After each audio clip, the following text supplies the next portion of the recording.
వాళ్ళ నేను చాలా ముఖ్యమైన విషయం, తెలంగాణ హిందూ సమాజం జాగృతం కావాల్సిన విషయం. నేను చెప్పేది క్రైమ్ సినిమాలాగా అనిపిస్తుంది, కానీ పచ్చి నిజం.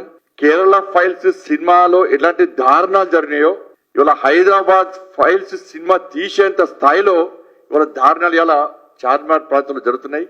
ఈ రోజు చెప్తున్నటువంటి విషయాన్ని చూస్తే నిజంగా సభ్య సమాజం ఇవాళ తలదించుకోవాల్సిన పరిస్థితి, ఆలోచించాల్సిన పరిస్థితి. ఏ ప్రభుత్వానికైనా కూడా ప్రజల యొక్క సంక్షేమం ఎంత ముఖ్యమో భద్రత అంత ముఖ్యం. ఈ ప్రభుత్వాలు ప్రజలను రక్షించడానికి ఎంత తీవ్రమైన చర్యలు తీసుకుంటే ప్రజలు అంత సంతోషంగా ఉంటారు, అంత క్షేమంగా ఉంటారు. ఒక దారుణమైన సంఘటన పాత బస్తీలో జరుగుతున్నాయి. ఓల్డ్ సిటీలో చార్మినార్ ప్రాంతంలో పాత బస్తీలో కొన్ని స్కూల్స్, ముఖ్యంగా హిందువుల యొక్క స్కూల్స్, హిందూ అమ్మాయిలు ఎక్కువగా చదివే స్కూల్స్ కాలేజ్ టార్గెట్ చేసుకొని ముస్లిం యువకులకు సంబంధించి ఒక డ్రగ్స్ మూట అక్కడ మైనర్ అమ్మాయిలను 14, 15, 16 సంవత్సరాల యొక్క మైనర్ అమ్మాయిలను ట్రాప్ చేసి వాళ్ళ జీవితాలను సర్వనాశనం చేస్తున్నటువంటి దారుణ సంఘటనలు ఇవాళ ఈ చార్మినార్ ప్రాంతంలో జరుగుతున్నాయి. దీనికి అండాదండ ఎంఐఎం పార్టీ స్థానిక డివిజన్ నాయకుల నుంచి ఎంపీల వరకు అక్బరుద్దీన్ ఓవైసీ గాని, అసదుద్దీన్ ఓవైసీ గాని, వాళ్ళ శాసనసభ్యులు గాని, వాళ్ళ నాయకుల యొక్క కనుసన్నల్లో ఇదంతా జరుగుతుంది. వాళ్ళ నాయకత్వంలో జరుగుతుంది, వాళ్ళ స్వీయ రక్షణలో ఇవంతా జరుగుతూ ఉన్నది. ముస్లిం అమ్మాయిలు ఎక్కువగా చదివే స్కూల్స్ టార్గెట్ కాదు, వాళ్ళంతా ప్రశాంతంగా చదువుకుంటున్నారు. వాళ్ళు చదువుకోవాలి, మాకు ఇబ్బంది లేదు అలా. కానీ ఎక్కడైతే హిందువుల యొక్క స్కూల్స్ ఉన్నాయో, హిందూ అమ్మాయిలు ఎక్కువగా ఉన్న స్కూల్స్ కాలేజెస్ ఉన్నాయో వాటిని టార్గెట్ చేస్తున్నారు. ఫస్ట్ ఒక అమ్మాయిని ట్రాప్ చేసి అమ్మాయిని ఒక ఫంక్షన్ పేరు మీద పిలిపించి, ఒక ముస్లిం అమ్మాయి బర్త్డే అని పిలిపించి ఆ అమ్మాయికి చాక్లెట్ ఇచ్చారు. తక్కువ డోస్ తో డ్రగ్స్ తో కూడా చాక్లెట్ ఇచ్చారు అమ్మాయికి. ఇది మెల్లమెల్లగా అమ్మాయికి ఆ డ్రగ్స్ డోస్ పెంచి అలవాటు చేసి ఆ అమ్మాయిని దాదాపు 6 రోజుల పాటు ఎత్తుకపోయారు అమ్మాయిని. ఇంకా తెలిసి ఏం చేస్తారో తెలుసు. 6 days తర్వాత ఆ అమ్మాయిని మళ్ళా తీసుకొచ్చి పోలీస్ స్టేషన్ దగ్గర వదిలిపెట్టారు. ఎట్లా వదిలిపెట్టారంటే వాళ్ళ పేరెంట్స్ పోయి పోలీస్ కంప్లైంట్ ఇస్తే పోలీసులు పట్టించుకోలే, ఎఫ్ఐఆర్ చేస్తారు. లాస్ట్ 4 days తర్వాత వాడంతా వాడుకొని వచ్చి పోలీస్ దగ్గర వదిలిపెట్టి పోతాడు. వదిలిపెట్టినాక ఏమైతుంది, పోలీసు వాళ్ళు ఏం చేస్తారంటే చేస్తే ఒక ఎఫ్ఐఆర్ చేస్తారు, దాని డ్రగ్స్ కేసు పెడతారు, ఫోక్సో కేసు పెడతారు, అన్ని పెడతారు. దానిలో వ్యక్తిని అరెస్ట్ చేయరు. మీ అమ్మాయి మీకు వచ్చింది కదా, అమ్మాయిని ఏం చేయలేదు కదా, మీరు ఏం మాట్లాడకండి. మీరేమన్నా మాట్లాడితే వాళ్ళు వచ్చి మళ్ళీ అమ్మాయిని చంపుతారు. ఇది ఎవరు చెప్తారు? ఇది పోలీసు వాళ్ళు చెప్తారు. ఇది మొదటి సంఘటన జరిగింది. దీని తర్వాత అదే అమ్మాయిని లోపరుచుకొని ఇచ్చి నగ్నంగా వీడియోలు తీయడము, వాళ్ళని అన్ని రకాలుగా శారీరక దోపిడీ చేయడము.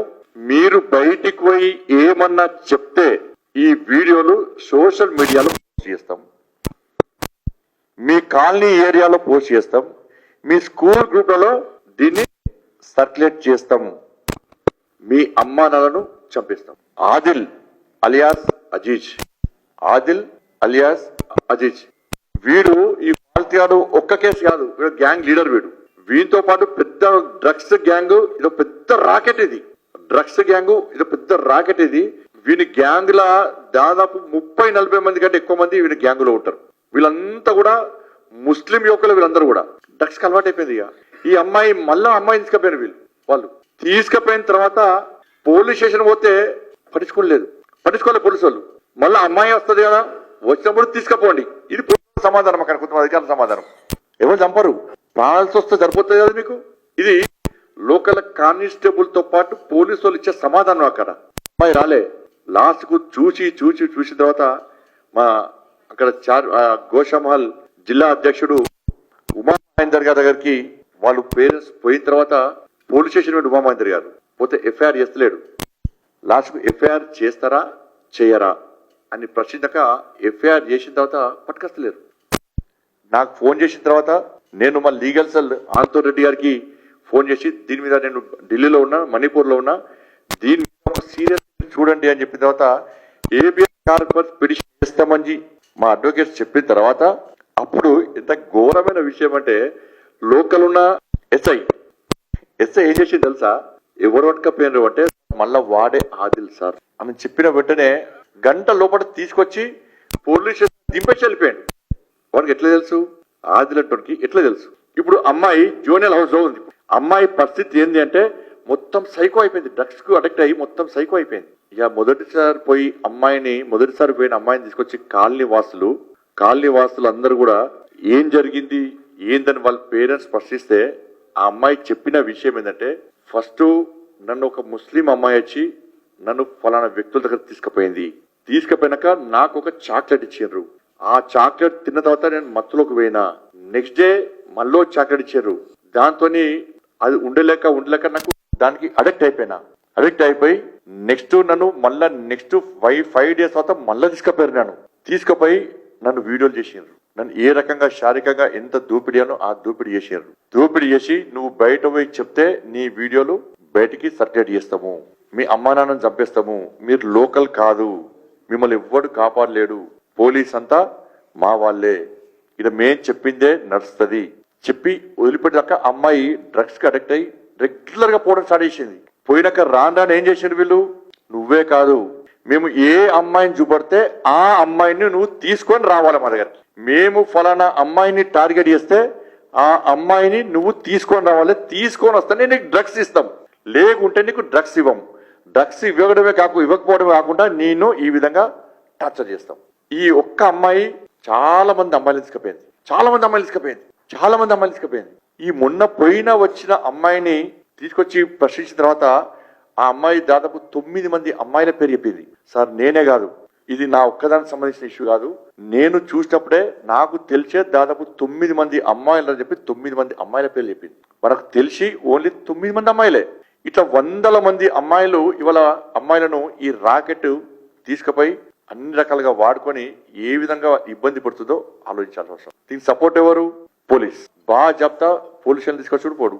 ఎఫ్ఐఆర్ లో ఇలా మేం చెప్తున్నాం, పేరెంట్స్ చెప్తున్నారు ఆదిల్ అలియాస్ అజీజ్ అని. ఏ ఎఫ్ఐఆర్ లో కూడా వాళ్ళ పేర్లు ఆదిల్ అలియాస్ అజీజ్ అని చెప్పి ఇక్కడ ఏ ఎఫ్ఐఆర్ పేరు లేదు. బాజాప్త అమ్మాయిల పేర్లు చెప్తున్నారు కానీ ఎఫ్ఐఆర్ లో ఏ ఒక్క వ్యక్తి పేరు లేదు. ఇన్ని సంఘటనలు జరిగితే ఎఫ్ఐఆర్ చేస్తున్నారు, ఎఫ్ఐఆర్ క్లోజ్ చేస్తున్నారు, ఒక్కరి మీద యాక్షన్ లేదు, ఒక్కరిని అరెస్ట్ చేయలే. ఒక పోలీస్ అధికారి అంటాడు ఇది కామన్, నీ ఇంట్లో నీ బిడ్డకో నీ చెల్లెకో అయితే కామన్ అనుకుంటాను. అందరు 16 సంవత్సరాల లోపు అమ్మాయిలు అందరూ కూడా దీని మీద వెంటనే ఒక టీం ఏర్పడేయాలి, నిజాయితీ గల మంచి ఆఫీసర్ టీం వేసి నిష్పక్షపాతంగా దీని మీద విచారణ జరిపి ఈ రాకెట్ ఎవరు నడుపుతున్నాడు, ఎంతమంది దీనిలో సభ్యులు, దీనికి ఎవరు సపోర్ట్ చేస్తున్నారు, తెర వెనుక ఎవరున్నారు, దీనికి సపోర్ట్ చేసి ఇన్ని రోజులు పట్టించుకోకుండా ఆ ఫాల్త్ గాళ్లకు సపోర్ట్ చేసిన పోలీస్ అధికారులు ఎవరు, కానిస్టేబుల్తో సహా అందరూ, వాళ్ళందరి మీద క్రిమినల్ కేసులు పెట్టి వాళ్ళని వెంటనే సస్పెండ్ చేసి అరెస్ట్ చేస్తే తప్ప ఈ సమస్యకు పరిష్కారం దొరకదు. ఇది మాకెందుకులే, పిల్లల ప్రాణాలు మాకు ముఖ్యం కాదు, ఆ మైనర్ అమ్మాయిల లైఫ్ మాకు అవసరం లేదు, వాళ్ళు ఏనని ఏమనని ఈ గుండాలు ఏం చేసినా మాకు అవసరం లేదు, మాకు ఓట్లు కావాలి, అధికారం కావాలి, పైసలు కావాలి, ఎంఏ పార్టీ సపోర్ట్ కావాలని మీరు అనుకుంటే భారతీయ జనతా పార్టీ రక్షక దళాలను ఏర్పడేస్తాం. మేము పాత బస్తీలో 100% రక్షక దళాలను ఏర్పడేస్తాం.